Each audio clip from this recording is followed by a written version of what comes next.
నమస్కారం city news కి స్వాగతం. గుంటూరు పశ్చిమ నియోజకవర్గంలో నిరుద్యోగులకు ఉద్యోగ అవకాశాలు కల్పించే లక్ష్యంతో ఎంప్లాయ్మెంట్ సెట్ ను ఎమ్మెల్యే గల్లా మాధవి ఏర్పాటు చేశారు.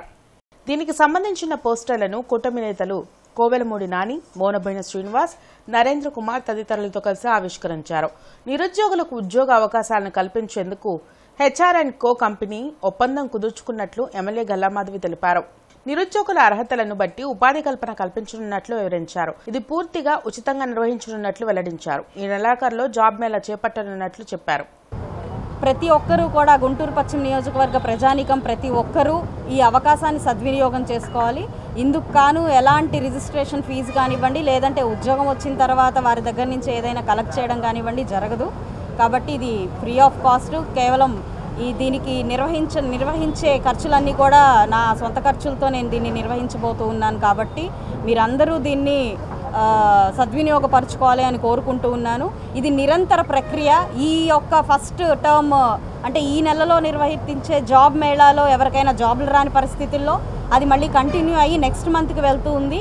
ఇది నిరంతర ప్రక్రియ. ఇక్కడ మన గుంటూరు పశ్చిమ నియోజకవర్గంలో ప్రతి ఒక్కరికి జాబు వచ్చేదాకా, వారు కోరుకునేది వచ్చేదాకా కూడా మా ప్రయత్నం ఉంటుంది. అయితే పైలట్ ప్రాజెక్ట్ కింద ఫస్ట్ మంత్ దీన్ని ఎంత సక్సెస్ అవుతుందో చూసే ఒక ఆలోచన దిశగా వారికి ఈ మంత్ మాత్రం ఏర్పాటు చేయమని చెప్పి కోరడం జరిగింది. ఈ నెల 10న పాత గుంటూరు సిఐటియు కార్యాలయంలో గ్రామ పంచాయతీల స్వయం సమృద్ధి ఎలా అనే అంశంపై సదస్సు జరగనుంది. పంచాయతీల అభివృద్ధిపై సదస్సులో చర్చించనున్నారు. ఏపీ గ్రామ పంచాయతీ ఎంప్లాయీస్ అండ్ వర్కర్స్ యూనియన్ మహాసభల సందర్భంగా గ్రామ పంచాయతీల స్వయం సమృద్ధి ఎలా అనే అంశంపై రాష్ట్ర సదస్సు జరగనుంది. ఈ నెల 10న జరగనున్న సదస్సు పోస్టర్లను ఎమ్మెల్సీ కెఎస్ లక్ష్మణరావు, సిఐటియు నేతలు వై నేతాజీ, దండా లక్ష్మీనారాయణ ఆవిష్కరించారు. ఈ సందర్భంగా లక్ష్మణరావు, నేతాజీ మాట్లాడుతూ పంచాయతీల అభివృద్ధికి ప్రభుత్వం కృషి చేయాలని తెలిపారు. సిబ్బందికి వేతనాలు చెల్లించాలని కోరారు. పలు అంశాలపై సదస్సులో చర్చించినట్లు వారు తెలిపారు. కేవలం రాష్ట్ర ప్రభుత్వాల మీద దయాదాక్షిణ్యాల మీద ఆధారపడకుండా రాజ్యాంగం ఏదైతే చెప్పిందో ఆ విధులు నిధులు రెండు ఇవ్వాలి గ్రామ పంచాయతీలకు అనేది నా ఉద్దేశం. అందుకని దీని మీద ఒక సెమినార్ ఏర్పాటు చేస్తున్నాం. మరి సెప్టెంబర్ 10వ తేదీ ఆ సెమినారు మంగళవారం నాడు ఉదయం 10 గంటలకి పాత గుంటూరులో బ్రహ్మాంధ్ర స్టేడియం సమీపంలో సిఐటియు కార్యాలయంలో ఈ సెమినార్ జరగబోతూ ఉంది. జయప్రదం చేయాలని చెప్పేసి మేము ఏపీ గ్రామ పంచాయతీ ఎంప్లాయీస్ అండ్ వర్కర్స్ యూనియన్ తరఫున కోరుతున్నాం. ఈ సెమినారు సెప్టెంబర్ 10వ తేదీ ఉదయం 10 గంటలకి పాత గుంటూరు సిఐటియు కార్యాలయంలో జరుగుతుంది. అట్లా గత ప్రభుత్వ హయాంలో గ్రీన్ అంబాసిడర్లు అని చెప్పేసి కొంతమందిని నియమించడం జరిగింది. కేంద్ర ప్రభుత్వం ఇచ్చేటువంటి నిధులతోని వాళ్ళ కేంద్ర ప్రభుత్వం చేతులు ఎత్తేసింది, మేము డబ్బులు వాళ్ళకి ఇవ్వమని చెప్పేసి. ఆ డబ్బులు కూడా పంచాయతీ వర్కర్లకి పంచాయతీలు లోకల్గా ఉండేటువంటి వాళ్ళు చెల్లించాలని పెట్టిన తర్వాత చాలా మంది చోట్ల ఈ పంచాయతీ వర్కర్లను తొలగించేశారు. దానివల్ల గ్రామాల్లో పారిశుద్ధ్యం కూడా కనీసం ఇబ్బంది ఏర్పడినటువంటి పరిస్థితి ఉంది. ఈ వరదలు వచ్చినటువంటి నేపథ్యంలో పవన్ కళ్యాణ్ గారు ప్రకటించారు, మునిగినటువంటి గ్రామాలన్నింటినీ కూడా ₹1,00,000 నేను చందా ఇస్తానని చెప్పేసి.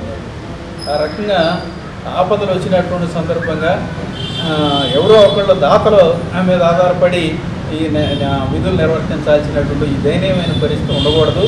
వాటికి స్వయం సమృద్ధి ఉండాలి. అట్లా వాళ్ళ పంచాయతీలు వాటి కాళ్ళ మీద నిలబడేటువంటి పరిస్థితి ఉండాలి. అందులో పనిచేసే వర్కర్లకు కూడా కనీస వేతనాలు, ఇతర సౌకర్యాలు అమలు జరిపేటువంటి విధంగా ఉండాలని మేము సిఐటియు కోరుతా ఉన్నాం. టీడీపీ పిలుపుతో ముంపు సమయంలో విస్తృత సహాయ చర్యల్లో భాగస్వాములైన జిల్లా తెలుగు యువత అధ్యక్షులు రావిపాటి సాయికృష్ణను రాష్ట్ర టీడీపీ అధ్యక్షులు పల్లా శ్రీనివాసరావు దుస్సాలతో సత్కరించి జ్ఞాపికను అందజేశారు. విజయవాడలో వరదల కారణంగా సంభవించిన భారీ ముంపు వల్ల ముఖ్యమంత్రి నారా చంద్రబాబు నాయుడు గారి నేతృత్వంలో జరుగుతున్న సహాయ కార్యక్రమాల్లో యువనేత నారా లోకేష్, రాష్ట్ర తెలుగుదేశం పార్టీ అధ్యక్షులు పల్లా శ్రీనివాసరావు ఆదేశాల మేరకు జిల్లా తెలుగు యువత అధ్యక్షులు రావిపాటి సాయికృష్ణ ఆధ్వర్యంలో 3 రోజుల పాటు 45, 46, 47 డివిజన్లలో 5 అడుగుల మేర మునిగిన చిట్టచివరి ప్రదేశాలైన వైఎస్సార్ కాలనీలో సైతం సేవలందించినందుకు గాను మంగళగిరిలో రాష్ట్ర తెలుగుదేశం పార్టీ కార్యాలయంలో రాష్ట్ర తెలుగుదేశం పార్టీ అధ్యక్షులు పల్లా శ్రీనివాసరావు వరద సహాయ చర్యల్లో పాల్గొన్న బృందాలతో ప్రత్యేక సమీక్ష నిర్వహించి అభినందించారు. ఈ సందర్భంగా రావిపాటి సాయికృష్ణ మాట్లాడుతూ నారా చంద్రబాబు నాయుడు నాయకత్వంలో తెలుగు ప్రజల శ్రేయస్సు కోసం పనిచేసే పార్టీ తెలుగుదేశం పార్టీ ఒకటే అని, ఎప్పుడు విపత్తులో ఉన్నా పార్టీ యువతగా కార్యకర్తలుగా నిత్యం అధినేతకు యువనేతకు అండగా ఉంటామని తెలిపారు. పల్లా శ్రీనివాసరావు నేతృత్వంలో సేవ చేసేందుకు ఎప్పుడు సిద్దంగానే ఉంటామని, ప్రజలకు ప్రభుత్వానికి వారధిగా పనిచేయడమే తమ లక్ష్యమని తెలియజేశారు. గత పాలకులు జేసీబీ యంత్రాలను వినాశనానికి వాడితే నేడు ముఖ్యమంత్రి చంద్రబాబు నాయుడు జేసీబీని విపత్తులకు బాగు చేయడానికి ఎలా వాడారో చూపించారు. టెక్నాలజీని చెడుకు కాదు మంచికి వాడాలని, అందులో భాగమే 6 అడుగుల నీటిలో సైతం ట్రాక్టర్లు జేసీబీలు సమర్థవంతంగా పనిచేశాయని తెలిపారు. అలాగే హెలికాప్టర్లో భారీ డ్రోన్లతో ఆహారాన్ని వాహనాలు వెళ్లలేని ప్రదేశాలకు తీసుకెళ్లామని తెలిపారు. ఇలా 100 మందికి పైగా తెలుగు యువత విద్యార్థులు పెద్ద సంఖ్యలో పాల్గొని పార్టీ నిర్దేశించిన వివిధ ప్రాంతాల్లో సమర్థవంతంగా సేవ చేశామని తెలిపారు. ఎంతో ఆత్మ సంతృప్తితో పాటు రాష్ట్ర అధ్యక్షులు పల్లా శ్రీనివాసరావు సేవలను గుర్తించి సత్కరించడం, జ్ఞాపకను అందుకోవడం సంతోషంగా ఉందని తెలిపారు.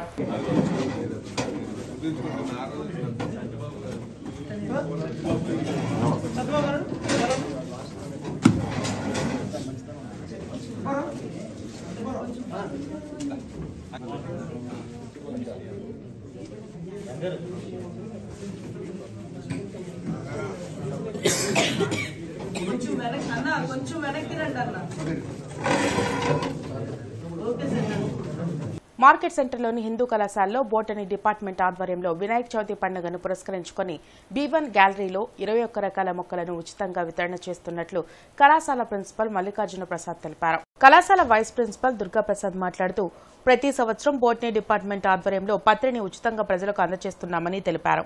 గడిచిన సంవత్సరం ఎన్టీఆర్ స్టేడియంలో ప్రదర్శన మరియు వితరణ జరిగిందని, ఈ సంవత్సరం వర్షాల మూలాన కళాశాలలోనే అందజేస్తున్నట్లు తెలిపారు.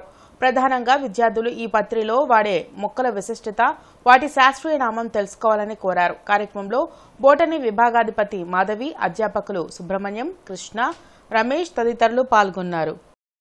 అయితే ఈసారి వర్ష ప్రభావం విపరీతంగా అంతా కూడా జలమయమైపోయింది. మొక్కలు ఎక్కడా కూడా అందుబాటులో లేకుండా పోయినాయి. అందుకని ఈసారి ప్రదర్శన కాకుండా కేవలం వితరణ మాత్రమే చేస్తూ వస్తూ ఉన్నాము. సో కనుక దీనికి మా అధ్యాపక బృందం అంతా కూడా సహకరిస్తుంది. అంతకన్నా మించి హిందూ కళాశాల ఎక్కువగా రూరల్ బ్యాక్గ్రౌండ్ స్టూడెంట్స్తో ఉంటుంది. ఈ 21 మొక్కలని అంత ఈజీగా రోడ్డు మీద కనబడేటువంటి కావు ఇవాళ ఈ నగరాల్లో దొరకవు. మా పిల్లలందరూ కూడా ఈ 21 మొక్కలని సేకరించి తీసుకొస్తుంటారు. ప్రధాన పాత్ర వహిస్తుంటారు మా డాక్టర్ ఎన్ కృష్ణ. ప్రతి ఏడాది వినాయక చవితి ముందర రోజు మేము 21 రకాల పత్రి వితరణ చేస్తూ ఉంటాం డిపార్ట్మెంట్ ఆఫ్ బాటనీ తరఫున. మాకు ఈ కార్యక్రమంలో సహకరించిన అధ్యాపకులకి, విద్యార్థి బృందానికి అందరికీ ధన్యవాదాలు తెలియజేసుకుంటున్నాను. Lions club of Guntur greater ఆధ్వర్యంలో ఉపాధ్యాయ దినోత్సవ వేడుకలు జరిగాయి. అమరావతి రోడ్లోని శారదా స్కూల్లో నిర్వహించిన కార్యక్రమంలో ఎమ్మెల్సీ లక్ష్మణరావు పాల్గొని పలువురు ఉపాధ్యాయులను ఘనంగా సత్కరించారు. సరైన మార్గదర్శకత్వాన్ని ఉపాధ్యాయుడు విద్యార్థికి అందిస్తే వాళ్లు ఉన్నత శిఖరాలు అధిరోహిస్తారని లక్ష్మణరావు సూచించారు. విద్యకు మాత్రమే మనుషుల జీవితాలను మార్చగల శక్తి ఉందని చెప్పారు. రాజ్యాంగం వచ్చాక అందరూ చదువుకోవాలా, పేదవాళ్ళు చదువుకోవాలా, దళితులు చదువుకోవాలా, గిరిజనులు చదువుకోవాలా చెప్పిన మొట్టమొదటి పత్రం. ఇవాళ రాజ్యాంగం అమల్లోకి వచ్చి 75 ఏళ్ళు అయ్యారు. మీరు అందరూ గుర్తుపెట్టుకోవచ్చు. చదువు యొక్క ఉద్దేశం ఏదో జ్ఞానం, నేను ఇవన్నీ కాదు, అది పాత సిద్ధాంతం. ఇవాళ చదువు యొక్క ఉద్దేశం మనిషి యూనివర్సలైజ్ కాదు. మనిషి ఎక్కడికైనా వెళ్ళొచ్చు, వాళ్ళు ఆస్ట్రేలియా వెళ్ళొచ్చు, కెనడా వెళ్ళొచ్చు, అమెరికా వెళ్ళొచ్చు. చదువు మాత్రమే ఇవాళ మనుషుల్ని మార్చగలరు. అందుకని చెప్పారు ఈ సమాజంలో ఈ రోజు గొప్పవాడు ఎవరంటే బాగా చదివే 2 పిల్లలున్న తల్లిదండ్రులే గొప్పవాళ్ళు. అంటే మనం చూస్తున్నట్టు పిల్లలు అద్భుతాలు చేసేస్తాం. అధిక వర్షాలు, వరదల వలన నష్టపోయిన వారికి ప్రభుత్వం వెంటనే నష్టపరిహారం ఇవ్వాలని సిపిఎం కోరింది. దిక్కుతోచని స్థితిలో ఉన్న కౌలు రైతులను కూడా ఆదుకోవాలని తెలిపింది. కూటమి ప్రభుత్వం సంక్షేమ పథకాలు సక్రమంగా అమలు చేస్తుందని, ప్రస్తుత వరదల సమయంలో అన్ని వర్గాల ప్రజలను ఆదుకోవాలని సిపిఎం జిల్లా కార్యదర్శి పాసం రామారావు కోరారు. రైతులకు విత్తనాలు, ఎరువులు, రైతు భరోసా కార్యక్రమాల ద్వారా అందించాలన్నారు. సిపిఎం నేతలు నేతాజీ, నళినీకాంత్, అప్పారావులతో కలిసి ఆయన మీడియాతో మాట్లాడారు. నీటిపారుదల శాఖలో ఖాళీగా ఉన్న ఇంజనీరింగ్ పోస్టులను భర్తీ చేయాలని డిమాండ్ చేశారు. రైతాంగానికి పెట్టుబడి సాయం కూడా అందించాలని రామారావు కోరారు. మేము కోరేది ఏంటంటే ఈ వాతావరణం ఎట్నే ఉంటే ఇప్పటికే విషజ్వరాలు ఉన్నాయి, అంటువ్యాధులు వచ్చేటువంటి ప్రమాదం ఉంది. లోతట్టు ప్రాంతాల్లో ఉన్నటువంటి నీళ్ళని అవసరమైతే జనరేటర్లు పెట్టి తోడించాలి, బ్లీచింగ్ చల్లించాలి. మంచినీటిని క్లోరినేషన్ చేసి ఇవ్వాల్సినటువంటి అవసరం ఉందనేటువంటి మేము డిమాండ్ చేస్తాం. ఈ ముందస్తు కౌలు కట్టడం వల్ల ఇప్పుడు ఈ పంటలు నాశనం అయిపోయి రైతులు దిక్కుతోసిన స్థితిలో ఉన్నారు. పంటకి ప్రారంభంలోనే 20,000 రూపాయలు పెట్టుబడి సహాయం చేస్తానని చెప్పేస్తున్నాడు. మంచిది, ఇప్పుడు చేయండి. అందుకని ఈ రైతు భరోసా కేంద్రాలను తెరిచి అవి అందుబాటులో ఉన్నాయి కాబట్టి ప్రజలకు రైతు భరోసా కేంద్రాల విత్తనాలు, ఎరువులు అందుబాటులో ఉంచాలని చెప్పేసి మేము కోరుతున్నాం. కాబట్టి మునిగిపోయినటువంటి వాళ్ళకి, ఇళ్ళు మునిగిపోయినటువంటి వాళ్ళకి కూడా నష్టపరిహారం చెల్లించాలని చెప్పేసి, వాళ్ళకి ఉపాధి లేదు కాబట్టి అందరికీ 10,000 20,000 ముందు డబ్బులు ఇస్తే తప్ప వాళ్ళ ఇళ్ళు బాగు చేయించుకోలేనటువంటి పరిస్థితులు ఉన్నాయి. కాబట్టి దీన్ని దృష్టిలో పెట్టుకొని ప్రజలంతా సహకరించాలని, ప్రభుత్వ యంత్రాంగం వీళ్ళందరినీ రక్షించాలని చెప్పేసి మేము విజ్ఞప్తి చేస్తాం. టీడీపీ నేత తాళ్ల వెంకటేష్ యాదవ్ జన్మదిన వేడుకలు నగరంలో ఘనంగా జరిగాయి. పార్టీ శ్రేణులు, అభిమానులు సంబరాలు జరిపారు. టీడీపీ నేత తాళ్ల వెంకటేష్ యాదవ్ జన్మదిన వేడుకలు అశోక్ నగర్ లో ఘనంగా నిర్వహించారు. పార్టీ శ్రేణులు, అభిమానులు పెద్ద ఎత్తున బాణసంచ కాల్చారు. అభిమానుల మధ్య వెంకటేష్ యాదవ్ కేక్ కట్ చేసి సంబరాలు జరిపారు. టీడీపీ నేతలు, నగర ప్రముఖులు వెంకటేష్ యాదవ్ కు శుభాకాంక్షలు తెలిపారు. భవిష్యత్తులో మరిన్ని పదవులు అలంకరించాలని వారు కోరారు. తనకు శుభాకాంక్షలు తెలిపిన ప్రతి ఒక్కరికి వెంకటేష్ యాదవ్ కృతజ్ఞతలు తెలిపారు. నా పుట్టినరోజు సందర్భంగా సీఎం రిలీఫ్ ఫండ్ కింద కొంత అమౌంట్ని చంద్రశేఖర్ ద్వారాగా ముఖ్యమంత్రి వర్యులకి అందజేయటం జరుగుతూ ఉంది. మరి దానిలో భాగంగానే ఇలాంటి పరిస్థితులు ఉన్నప్పటికీ కూడా మరి సుమారుగా కడప, రాయలసీమ ఏరియా నుండి ఇటు ఉత్తరాంధ్ర, అనకాపల్లి, వైజాగ్ నుండి కూడా నా మీద ఉన్నటువంటి అభిమానంతో మరి వారితో పాటు లోకల్గా ఉన్నటువంటి వారందరూ కూడా వచ్చి విషయం చెప్పటం చాలా సంతోషంగా ఉంది. నా మీద వాళ్ళు చూపిస్తున్నటువంటి ప్రేమ, అభిమానానికి వారందరికీ కూడా నేను రుణపడి ఉంటాను. మరి అదేవిధంగా ఈరోజు ముఖ్యమంత్రి వర్యులను చూస్తున్నాము. అంత వయసులో కూడా వారు 24/7 గత 5 రోజులుగా పనిచేస్తూ ఉన్నారు. వారిని స్ఫూర్తిగా తీసుకొని ఈ రాష్ట్రంలో ఉన్నటువంటి యువత కానీ, పారిశ్రామికవేత్తలు కానీ అందరూ కూడా ఇప్పుడు జరుగుతున్నటువంటి విపత్తుకి అండగా ఉండాలని చెప్పేసి ప్రతి ఒక్కరూ వారి వంతు సహకారం అందించాలని చెప్పేసి కోరుకుంటూ ధన్యవాదాలు. గుంటూరు నుండి విజయవాడకి సుమారు 1,00,000 వాటర్ బాటిల్స్ని పంపించడం జరిగింది. ఈరోజు ఉదయం కూడా ఇప్పుడు కూడా 12,000 బాటిల్స్ని ఇప్పుడే సిటీ నగర్కి కూడా పంపించాము. మేము అందరం కూడా మా వంతు సహకరిస్తూ ఉన్నాము. అందరూ కూడా ఈ విధంగా సహకరించాలని చెప్పేసి.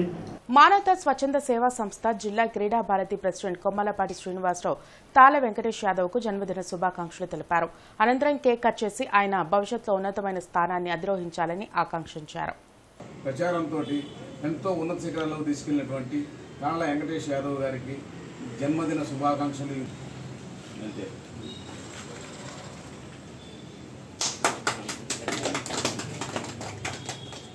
టీడీపీ రాష్ట్ర కార్యనిర్వాహక కార్యదర్శి మనవ మోహనకృష్ణ ఉదారతను టీడీపీ రాష్ట్ర అధ్యక్షులు పల్లా శ్రీనివాసరావు అభినందించారు. ఆపత్కాలంలో తన చారిటబుల్ ట్రస్ట్ ద్వారా వరద బాధితులకు అండగా నిలిచిన మోహనకృష్ణను మంగళగిరిలోని జాతీయ తెలుగుదేశం పార్టీ కార్యాలయంలో టీడీపీ రాష్ట్ర అధ్యక్షులు పల్లా శ్రీనివాసరావు అభినందించి దుశ్శాలువాతో సత్కరించారు. మన్నవ మోహనకృష్ణ ఆపన్నహస్తం 1,00,000 లీటర్ల మంచినీటి బాటిళ్లు, భోజనం అందించడమే కాకుండా వరదల్లో చిక్కుకున్న వారి ఆకలి తీర్చేందుకు గత 3 రోజులుగా మన్నవ మోహన్ కృష్ణ స్వయంగా ముంపు ప్రాంతాల్లో పర్యటించి భోజన ప్యాకెట్లు, పాలు, వాటర్ బాటిల్స్, బ్రెడ్ అందజేశారు. ప్రకాశం బ్యారేజ్ గేట్లకు గ్రీజ్ పెట్టేందుకు కూడా ₹1 గత ప్రభుత్వం విడుదల చేయలేదని మాజీ మంత్రి దేవినేని ఉమా ఆరోపించారు. మంగళగిరిలోని టీడీపీ కేంద్ర కార్యాలయంలో మాజీ మంత్రి దేవినేని ఉమా మీడియాతో మాట్లాడారు. వరద ముంపుతో ప్రజలు కష్టాల్లో ఉంటే పరామర్శ పేరుతో జగన్ కుట్ర రాజకీయాలు చేయడం సిగ్గుచేటన్నారు. కష్టాల్లో ఉన్న ప్రజల కోసం అహోరాత్రులు సీఎం చంద్రబాబు శ్రమిస్తున్నారని చెప్పారు. భారీ వర్షాలతో నష్టపోయిన ప్రతి ఒక్కరిని ప్రభుత్వం ఆదుకుంటుందని స్పష్టం చేశారు. బుడమేరు డైవర్షన్ ఛానల్కి 37,555 క్యూసిక్ల వరద ప్రవాహాన్ని కృష్ణానదికి తరలించడానికి 464 కోట్లతో చంద్రబాబు నాయుడు గారు టెండర్లు పిలిపించి పనులు మొదలుపెట్టి దగ్గర 150 కోట్లు ఖర్చు పెడితే 5 సంవత్సరాల జగన్ రెడ్డి పరిపాలనలో, వైసీపీ ప్రభుత్వ పరిపాలనలో పనులను నిలుపుదల చేసి ఈ దుర్మార్గానికి నువ్వు కారణం కాదా జగన్ రెడ్డి అని నేను ప్రశ్నిస్తా ఉన్నా. బుడమేరు డైవర్షన్ ఛానల్ పనుల్ని ఎందుకు నిలుపుదల చేశావు? ఇవాళ ఈ లక్షలాది మంది బాధితులకు సమాధానం చెప్పు. వాళ్ళకు జరిగిన కోట్లాది రూపాయల నష్టంలో నీ తప్పుడు నిర్ణయాలు కాదా? 464 కోట్ల పనులు పూర్తయి ఉంటే ఇవాళ విజయవాడకి బెజవాడకి కష్టం వచ్చేదా? ఇవి ఇప్పటి వరకు ఉన్న వార్తా వివరాలు. మరికొన్ని వార్తా విశేషాలతో మళ్ళీ కలుద్దాం. అంతవరకు సెలవు. నమస్కారం.